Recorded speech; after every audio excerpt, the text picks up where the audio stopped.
इस वीडियो का soul purpose सिर्फ और सिर्फ बॉयकॉट चाइना के बारे में बात करना है। इसमें हम कोई भी पॉलिटिकल व्यू या फिर जो बॉर्डर पर हुआ वो चीज़ें नहीं दिखाने वाले।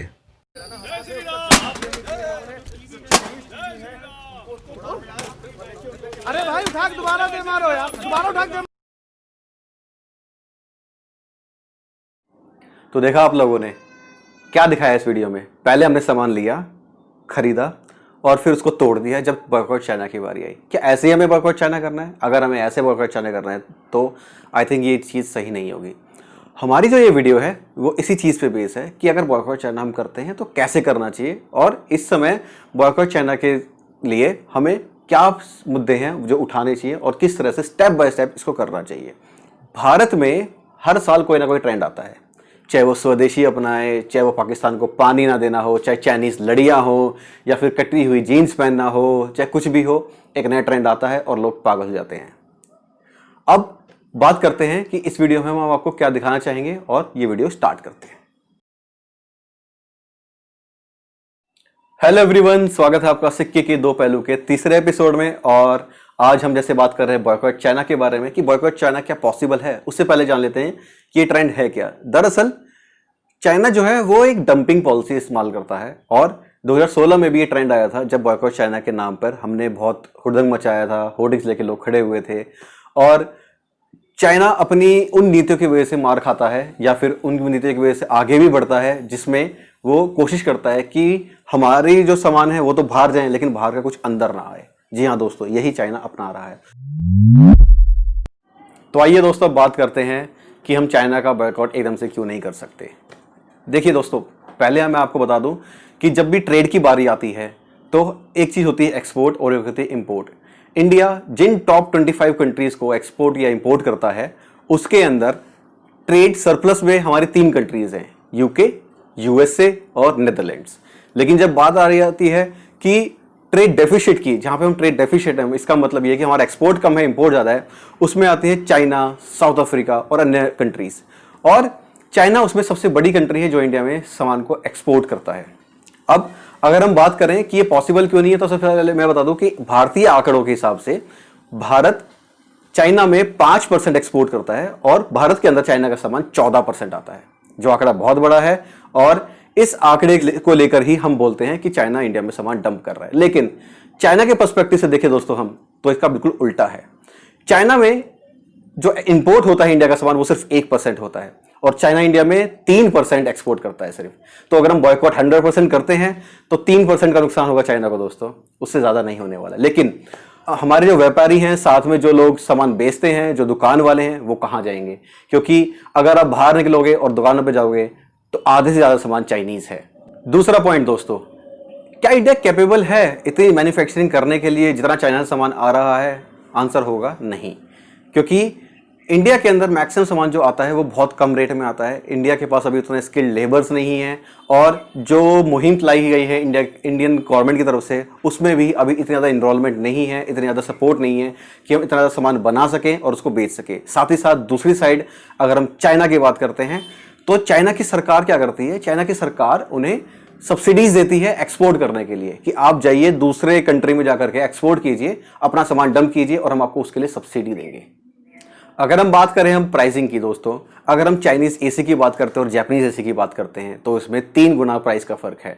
और अगर इतना प्राइस कोई इंडियन आम आदमी पे करता है तो उसके लिए बहुत मुश्किल हो जाएगा संभालना, क्योंकि भारत के अंदर इस समय अगर हम देखें तो ओवरऑल चाइनीज़ प्रोडक्ट जो हैं वो बहुत कम वैल्यू पर हैं। और अब बात करते हैं ह्यूज इन्वेस्टमेंट लॉस की।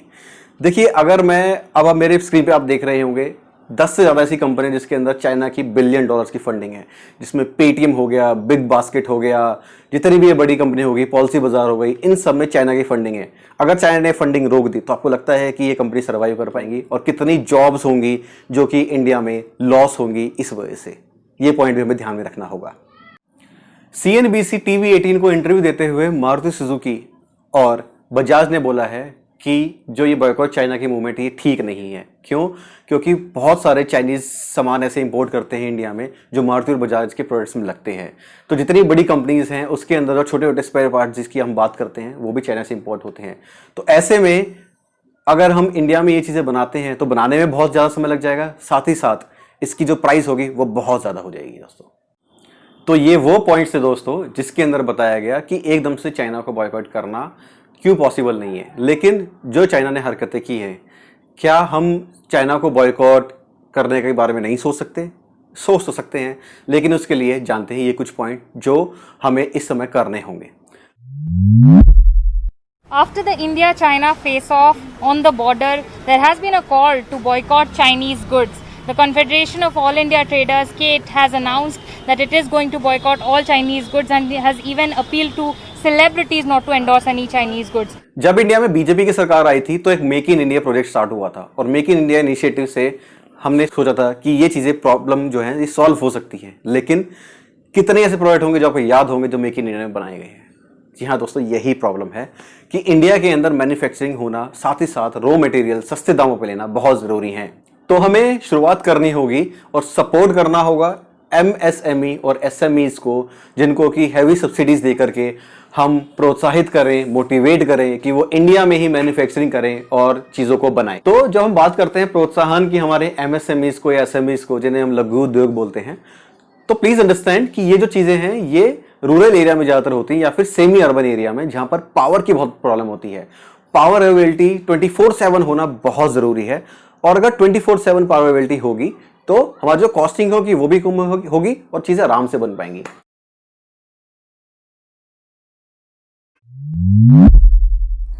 यहाँ पे मैं एक एग्जांपल देना चाहूँगा, जहाँ पर 1945 में जब न्यूक्लियर अटैक किया था अमेरिका ने जापान के ऊपर और हिरोशिमा और नागासाकी दोनों को ख़त्म किया था, तो जापान ने अपने हाथ खड़े कर दिए थे, कह रहा था भैया हमसे अब कुछ नहीं हो पाएगा। अनकंडीशनल एक संधि के दौरान उन्होंने बोला कि आपको जो करना है वो कीजिए, लेकिन हम अब इस युद्ध में आगे नहीं रह सकते। और उसी समय अमेरिका ने जापान को बोला कि उनकी जितनी भी आर्मी है उसको डिसॉल्व किया जाए, लेकिन जापान ने उसका फ़ायदा उठाया। जापान ने क्या किया, उन जितने भी आर्मी पर्सन थे वो बहुत डिसिप्लिन थे और उन्हें फैक्ट्रीज में लगाना स्टार्ट किया, इंडस्ट्री बनानी स्टार्ट करी और 15-20 साल के बाद जापान ने अपने प्रोडक्ट को अमेरिका में और बाकी देशों में डंप करना स्टार्ट किया।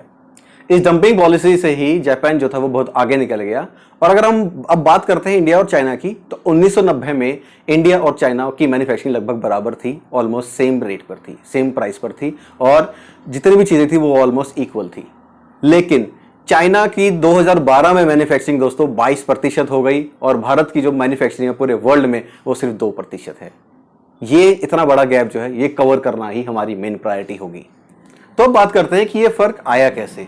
जी हाँ दोस्तों, देखिए सबसे पहली चीज़ चाइना ने क्या किया, चाइना ने उन चीज़ों पे मोनोपोली करनी स्टार्ट करी जो इंडिया में आराम से सस्ती चीज़ों से मिल जाएंगी और जहाँ पे डिमांड तो रहेगी ही रहेगी, जिसमें आते हैं गिफ्ट शॉप्स, हमारी टॉयज़ जो हो गए वो, साथ ही साथ कॉस्मेटिक्स, ऑटोमोबाइल्स, फ़ोन जो इतने सस्ते आ रहे हैं आजकल।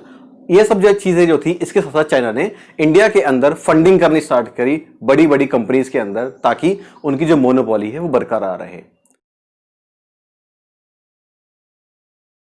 बॉयकॉट करने के सबसे अच्छे तरीके क्या हैं उसके बारे में बात करते हैं। महाराष्ट्र की उद्धव सरकार ने केंद्र से बातचीत के बाद चीन की 3 कंपनियों के प्रोजेक्ट्स पर फिलहाल रोक लगा दी है। इन प्रोजेक्ट्स की लागत करीब 5,000 करोड़ रुपए की है। अब केंद्र सरकार की गाइडलाइंस आने के बाद ही इस पर कोई फैसला लिया जाएगा।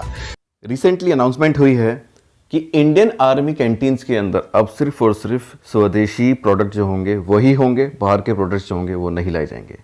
हमें प्राउड होना चाहिए कि सैमसंग का जो इतना बड़ा प्लांट नोएडा में लगा हुआ है, वहाँ से सैमसंग A51 का प्रोडक्ट लॉन्च हुआ है और वो उसके बहुत अच्छे रिव्यूज़ मिल रहे हैं और हमें प्राउड होना चाहिए कि वो जो मैन्युफैक्चरिंग थी वो इंडिया में की गई थी। एक और एग्जांपल दिखाऊंगा, ये जो पिक्चर आप देख रहे हैं इसमें आपने देखा होगा कि दुकान पे साफ साफ लिखा हुआ है हम चाइनीज़ प्रोडक्ट नहीं बेचेंगे। ये भी एक सही तरीका है दोस्तों, एटलीस्ट उन्होंने जो सामान रखा हुआ है उसको तो नहीं तोड़ा। तो यही बात मैं आपको समझाना चाहूँगा। और अब हम चलते हैं अपने कंक्लूजन की तरफ। सिक्के के दोनों पहलू को देखते हुए हमेशा हमें एक चीज़ ध्यान रखनी चाहिए कि हमें हर एक चीज़ के एक्शन का रिएक्शन एकदम से नहीं करना चाहिए और साथ ही साथ हमें जो मैंने अभी एग्जांपल दिखाए उसी एग्जांपल्स की तरफ आगे बढ़ते हुए हमें लीडर्स बनना होगा, फॉलोअर्स नहीं बनना होगा। हमें अंधभक्त बन करके एक चीज़ के पीछे नहीं भागना होगा, हमें स्टेप बाय स्टेप चीज़ों को आगे बढ़ाना होगा। जो गैप मैंने आपको बताया मैन्युफैक्चरिंग का, उसके बारे में सोचना होगा और उसके बाद इंडिया के अंदर मैन्युफैक्चरिंग को प्रमोट करना होगा, जिसके लिए हमारी सरकार का भी सहयोग होना बहुत ज़रूरी है।